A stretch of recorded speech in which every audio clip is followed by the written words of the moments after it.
नमस्कार प्रेक्षकांनो, ठरलं तर मग मालिकेच्या आजच्या म्हणजेच 5 एप्रिलच्या भागात आपल्याला एक जबरदस्त असा ट्विस्ट पाहायला मिळणार आहे. पण त्याआधी जर तुम्ही माझ्या चॅनलवर नवीन असाल तर चॅनलला प्लीज सबस्क्राईब करा.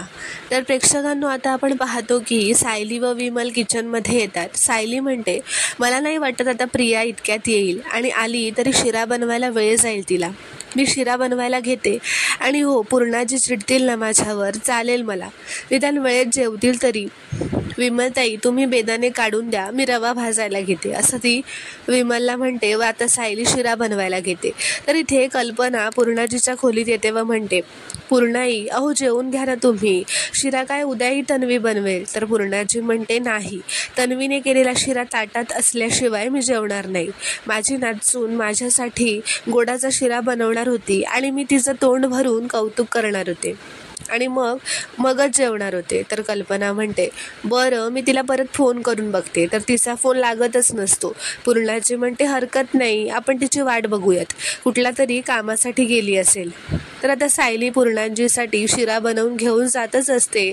तेवढ्यातच मागून प्रिया येते व म्हणते, तू कुठे चालली आहेस? तर सायली म्हणते, पूर्णाजीसाठी शिरा घेऊन चालले. तर प्रिया म्हणते, तुला कोणी सांगितलं? तर सायली म्हणते, कुणीही नाही, पण त्यांनी तुला बनवायला सांगितला होता ना, तू बनवलास? तर प्रिया म्हणते, उगाच प्रश्न विचारू नकोस, मला दे, मी घेऊन जाते. तसंही पूर्णाजी तुझ्या हातचा शिरा खाणारच नाहीत, माझ्याच हातचा खाणार. तर सायली म्हणते, हा तुझ्या हातचा आहे? तर प्रिया म्हणते, सतत पुढे करायची सवय ना तुझी गेली नाही आहे. तर सायली म्हणते, हे बघ प्रिया, पूर्णाजीने वेळेत काहीतरी खावं इतकीच माझी इच्छा आहे, हे घे आणि जा, आत घेऊन जा. तर प्रिया तो शिरा आता पूर्णाजीच्या खोलीत घेऊन जाते. तर पूर्णाजी म्हणते, अगं कुठे गेली होतीस तन्वी, तू एवढा वेळ आली नाहीस? तर प्रिया म्हणते, अगं मी शिरा बनवायला घेतला आणि ना आईची आठवण आली मला, म्हणून आईला भेटायला लगेच निघून गेले. माहेरची आठवण आली ना की राहवतच नाही अगं, आणि तिथे गेले ना की तिथून माझा पायच निघत नव्हता, म्हणून जरा उशीरच झाला. पूर्णाची आई सॉरी म्हणते, असं म्हणत ती त्यांना सॉरी म्हणते. तर कल्पना म्हणते, अगं पण तू फोन का उचलत नव्हतीस? तर प्रिया म्हणते, अगं हल्ली ना आईच्या घरी जरा नेटवर्क इश्यू झालाय, आणि तू फोन केलास ना तेव्हा मी स्वयंपाकघरात होते, शिराच करत होते. आले तशीच फोन बाजूला ठेवला आणि कामाला लागले. माझ्या पूर्णाजींसाठी खास शिरा करून आणलाय. कल्पना तर आता पूर्णाजी म्हणते, बघ कल्पना, मी तुला बोलले होते ना, तन्वी मला दिलेला शब्द मोडणार नाही. तर कल्पना म्हणते, पूर्णाई, आता तुम्ही शिरा खाऊन तृप्त व्हाल, हा पण नंतर पोटभर जेवायचा हा. तर आता पूर्णाजीने शिरा खाताच तिच्या लक्षात आलेलं असतं की हा शिरा सायलीने बनवला आहे. तर ती प्रियाला विचारते, हा शिरा कोणी बनवला आहे? तर प्रिया म्हणते, मी बनवला आहे. तर पूर्णाजी म्हणणारच असते की या शिऱ्याची चव. तर तेवढ्यातच प्रिया म्हणते, आईच्या हातची चव येते ना, ते आत्ताच मी घरी गेलेले ना तेव्हा आईकडूनच ही रेसिपी शिकून आले, तुला तिच्या हातचा शिरा आवडतो ना, म्हणून आईकडूनच शिकले. तर सायली दारामागे उभी राहूनच हे सगळं ऐकत असते. प्रिया म्हणते, पूर्णाजीने हा शिरा खाल्ल्यावर त्यांच्या चेहऱ्यावर जो आनंद दिसेल ना, त्याने माझी सगळी धडपड ही सार्थकी लागेल. तर सायली मनातच म्हणते, ह्यांना बघून की किती खोटेपणा करशील अगं प्रिया, पूर्णाजीच्या भावनांशी खेळतेस तू. तर आता प्रिया पूर्णाजीला म्हणते, अगं खा ना पूर्णाची. तर पूर्णाची म्हणते, वा, अगदी प्रतिमाच्या हातची चव आहे. तर प्रिया म्हणते, मनातच म्हणते की सायली आणि प्रतिमाच्या हातची चव एकदम सारखी आहे, म्हणून पकडले नाही गेले मी. त्या मायलेकींचा पहिल्यांदाच मला काहीतरी फायदा झाला आहे. तर पूर्णाची म्हणते, मन अगदी तृप्त झालं. ती कल्पनाला पाकिट आणायला सांगते आणि प्रियाला शिरा बनवला म्हणून बक्षीस म्हणून काही पैसे देते. तर प्रिया आता पूर्णाची व कल्पनाच्या पाया पडते व तिथून निघून बाहेर येते. तर आता प्रिया बाहेर आल्यावर सायली तिथे उभी असते. तिच्या हातात ती रिकामी प्लेट देते व म्हणते, बघितलं सायली, आवडती सून असल्याचा कसा फायदा होतो तो. तसंही पूर्णाजीने तुला उभं सुद्धा केलं नसतं. तर सायली म्हणते, ही प्लेट नीट बघ प्रिया, पूर्णाजीने सगळा शिरा संपवलाय, माझ्या हातचाच, म्हणजे शेवटी माझ्या मनासारखं झालं. त्याने वेळेत काहीतरी खावं हे महत्त्वाचं होतं, त्याचं श्रेय कोणाला मिळालं हे नाही. आणि काय गं, तुला परत बनवायला लागेलच ना असा शिरा, तेव्हा तू बनवू शकणार आहेस का प्रतिमा आत्यांसारखा शिरा? मला खात्री आहे तू काय त्यांच्याकडून शिरा वगैरे बनवायला शिकलेली नाही आहेस. तर प्रिया म्हणते ते माणसं मी बघून घेईन. तर सायली म्हणते प्रिया अगं खोटेपणाने माणसं नाही जिंकता येत, मनात गोडवा असेल ना तरच नात्यात गोडवा येतो, असं म्हणत सायली तिथून निघून जाते. तर आता इथे दुसरीकडे सुमन प्रतिमाच्या खोलीत येते व म्हणते वहिनी गेले काही दिवस नाही गोष्ट माझ्या मनात राहून राहून येते. तन्वी आणि अश्विनचं लग्न अशा पद्धतीने झालं की आपल्याला काहीच रीतीभाती करता नाही आल्या. आपण त्यांना एकदा जेवायला तरी बोलवायला हवं ना, तेवढ्यातच आपल्याला मांडव परतनी गेल्याचं समाधान तरी मिळेल. तर प्रतिमा म्हणते करायचं तर खूप काही बाकी राहिलं आहे ग सुमन, पण यांची परवानगी मिळणार नाही. तर सुमन म्हणते अगं नवीन लग्न झालेली पोर आहे आपली, तिची काहीच हौसमौस केली नाही आहे. तिचारी तन्वी, तिला ना लहानपणी तिचा हक्क मिळाला ना आता मिळतोय, म्हणून जीव जळतो माझा. तर प्रतिमा म्हणते मलाही खूप वाईट वाटतंय ना, म्हणून तर मी हे लग्न होऊ दिलं. तर सुमन म्हणते हो ना, मग आता आपण ही रीत तरी पाळूयात ना, हवं तर भाऊजी घरात नसताना त्यांना जेवायला बोलूयात, म्हणजे वादावादी होण्याचा प्रश्नच होणार नाही. तर ती म्हणते थांबा मी लगेचच तन्वीला फोन लावते, असं म्हणत सुमन तन्वीला फोन लावते. तर आता सुमनचा फोन येत असतो आणि इथे सायली, कल्पना, प्रिया, अश्विन सगळेच जेवायला डायनिंग टेबलवर बसलेले असतात.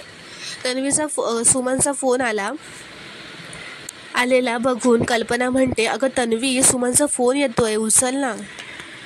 तर प्रिया म्हणते राहू दे आई, मी नंतर बोलेन. तर कल्पना म्हणते अगं कशाला, आता बोल ना, आणि मी विचारलं म्हणून सांगा सुमनला. तर आता अश्विन म्हणतो आणि हा स्पीकरवर टाक, त्यापेक्षा आपण सगळे जेवता जेवता बोलूया. तर प्रिया आता फोन स्पीकरवर टाकते. तर सुमन म्हणते तन्वी बाळा कशी आहेस. प्रिया म्हणते बरी आहे मी आहे. सुमन म्हणते अगं काय लग्न झाल्यानंतर विसरलीस का मला, किती दिवसात भेटच झालेली नाही आहे तुझी. तर कल्पना, आता सायली, अश्विन हे सगळेच ना प्रियाकडे बघतच राहतात. तर प्रिया म्हणते अगं असं काय करतेस, कारण प्रिया चांगलीच तोंडावर पडलेली असते. ती म्हणते असं काय करतेस, मी आजच नाही का येऊन गेले, आईने सांगितलं नाही का तुला. तर सुमन म्हणते तू घरी येऊन गेलीस, पण वहिनी काही बोलल्या नाहीत मला, आणि तू आलीस तेव्हा मी कुठे होते. ती म्हणते हो मी आज मैत्रिणीकडे गेले होते. मग वहिनींना भेटून गेलीस का तू, तेव्हा आलेलीस का. तर आता प्रिया म्हणते हो अगं तेव्हाच येऊन गेले मी, आई भेटली ना पण मला. तर आता प्रतिमा बाजूलाच असते सुमनच्या. तर प्रतिमा सुमनला म्हणते अगं स्पीकरवर टाक जरा बघू. तर प्रतिमा म्हणते अगं आज घरी येऊन गेलीस का तू तन्वी.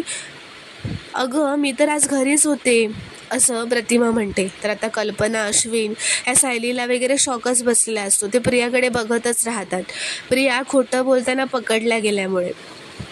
तर प्रिया आता प्रतिमाला म्हणते आई अगं असं काय करतेस, मी नाही का तुझी आठवण येत होती म्हणून न सांगता आले, आणि तू मला गच्च मिठीही मारलीस, आणि इथे परत यायचं होतं तेव्हा घाईतच शिराही कसा बनवायचा हे शिकवलंस तू. तर प्रतिमा आता फोन हातात घेते व म्हणते शिरा. तर प्रिया म्हणते हो अगं निघताना नाही का आपल्या डोळ्यात पाणी आलं होतं, मी म्हटलं सुद्धा सुमन काकूची आणि माझी चुकामुक झाली, तिची आठवण काढली म्हणून सांग तिला, आठवतंय ना तुला. तर आता प्रतिमा म्हणते नाही ग. तर प्रिया म्हणते आई अगं तू गोळ्या वेळेवर घेतेस ना, इतकं सगळं कसं काय विसरली आहेस तू. तर प्रतिमा आता उभंच राहून म्हणते अगं नाही ग तन्वी, मी काही विसरले नाही आहे, यातलं काहीच घडलेलं नाही आहे. प्रतिमा तिला सांगते की सुमन मैत्रिणीकडे गेली होती ते मला आठवतंय, आणि मग मी रात्रीच्या पोळ्या केल्या, कपडे इस्त्री केले, आणि मग तोपर्यंत सुमन आलीच, आणि हो येताना ती भाज्या पण घेऊन आली होती, हिरवी भेंडी, पालक, गवार हे सगळं तिने आणलं होतं. तर सुमन म्हणते हो हे बरोबर आहे. तर प्रतिमा म्हणते बघ मलाही हे सुद्धा आठवतंय अगं तन्वी. तर आता प्रिया तोंडावर पडलेली असते, तर ती प्रतिमालाच वाईट ठरवते, चुकीचं ठरवत असते. ती म्हणते आई अगं तुझ्या या छोट्या छोट्या गोष्टी लक्षात आहेत, पण एक व्यक्ती भेटून गेली हे तू विसरली आहेस का गं.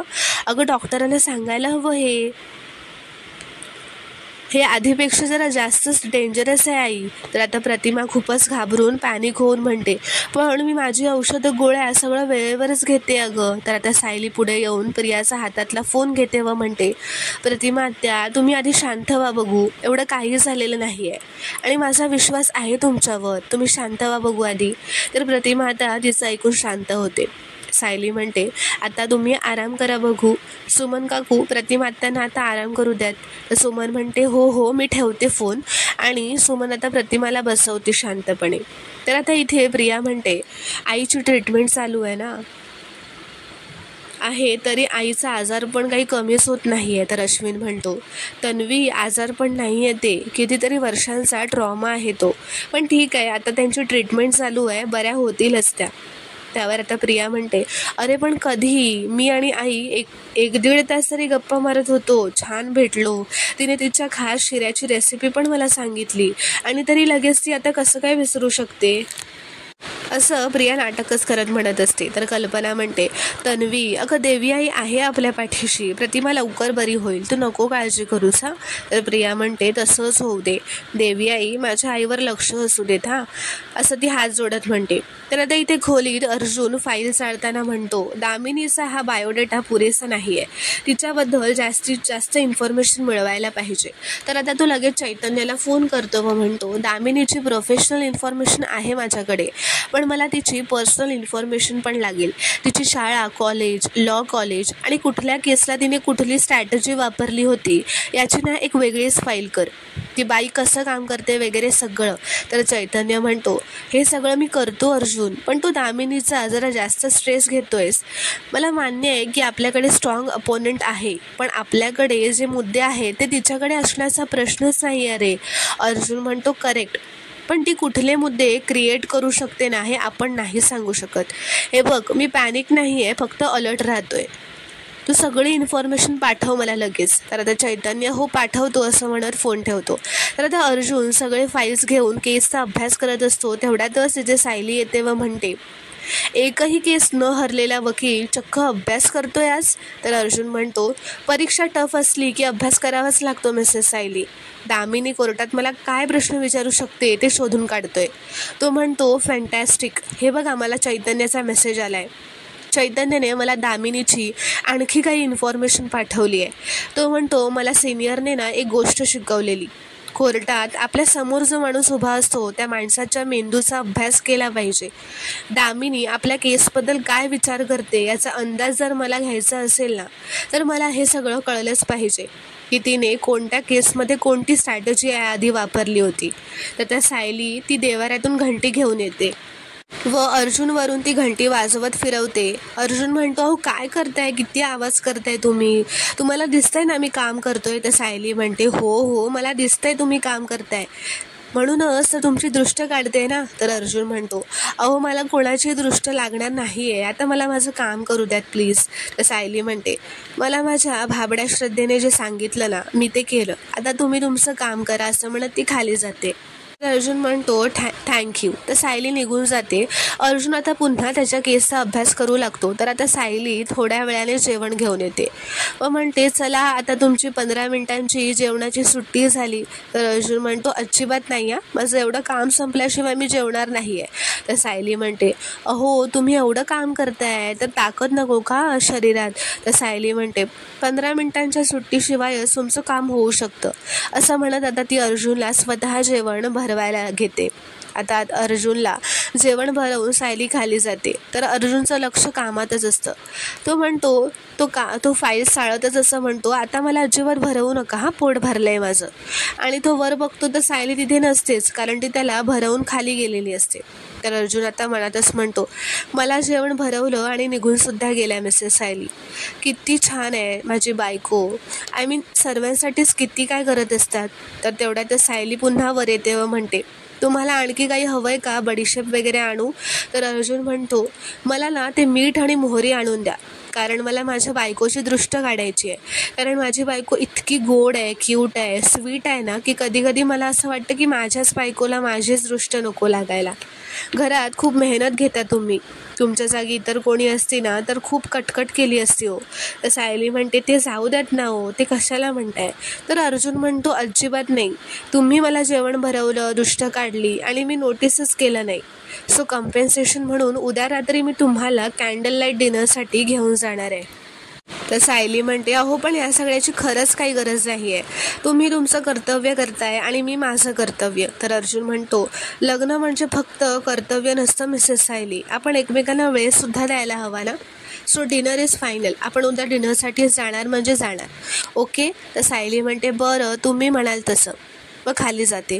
तर आता सगळे जेवायला बसलेले असतात. अश्विन विचारतो, मम्मा पूर्णाई जेवली का गं? तर कल्पना म्हणते, अरे पूर्णाईंनी तन्वीनी केलेला जो शिरा आहे ना तोच भरपूर पोटभर खाल्लाय. तरी मी त्यांना बळजबरीने एक चपाती भाजी खायला घातली होती. आता झोपल्याही असतील त्या. तर अश्विन म्हणतो, तन्वी शिरा खरंच खूप छान झाला होता. तर प्रिया थँक्यू म्हणते.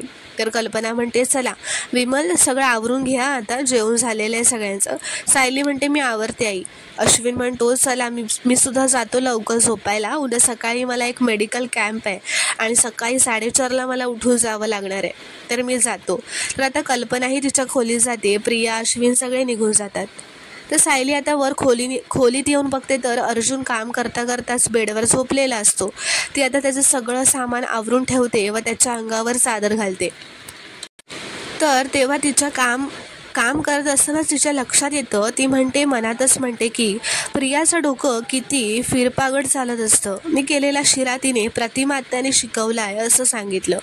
आज प्रिया खरंच प्रतिमा आत्यांना भेटली असेल का? आत्या इतकं कसं विसरतील की प्रतिमा आत्या खरं बोलतायत आणि प्रिया वेगळीकडेच कुठेतरी गेली होती. दामिनी देशमुखने ही केस घेतल्यावर महिपतने काहीतरी नवीन प्लॅन केलेच असणार आणि प्रिया त्या प्लॅनचा भाग असेल का? असे खूप सारे प्रश्न आता सायलीच्या मनात येऊ लागतात. मला हे कसं कळणार आणि कळलं तरी प्रियाच्या वागण्याचा पुरावा कसा मिळणार असाही ती विचार करते. तर आता सायलीला ती गोष्ट लक्षात येते की आपण एकदा कॅमेरा ऑन करून खोलीत ठेवू शकतो, ज्याने प्रिया काय करते हे कळेल व पुरावासुद्धा मिळेल आणि ती पकडली जाईल. तर मित्रांनो, पुढील भागात आपण पाहणार आहोत की महिपत दामिनीकडे आलेला असतो. दामिनी त्याला म्हणत असते की केस ही माझी आहे, या केसचं सगळं माझ्यावर सोडा, या केसपासून जास्तीत जास्त लांब राहायचं आता. तर महिपत म्हणतो, माझ्या मुलीची ही केस आहे म्हणून गप्प राहतोय, नाहीतर असं तो म्हणतो. तर इथे दुसरीकडे आता सायलीने एक नवीनच प्लॅन काढलेला असतो. ती प्रियाच्या खोलीत जाऊन एक तिचा जो फोन असतो त्याचा कॅमेरा चालू ठेवून एका ठिकाणी दिसणार नाही अशा ठिकाणी तो चालू करून ठेवून देते आणि ती प्रियाच्या खोलीतून बाहेर जातच असते. तितक्यातच तिचं दार उघडल्यावर तिथे प्रिया येते व ते दोघेही समोरासमोर येतात. तर मित्रांनो, पुढील भागात आता काय घडणार आहे पाहणं खूपच इंटरेस्टिंग ठरणार आहे. व्हिडिओ पूर्ण बघितल्याबद्दल धन्यवाद. व्हिडिओ आवडल्यास कॉमेंटमध्ये नक्की कळवा व चॅनलला प्लीज सबस्क्राईब करा.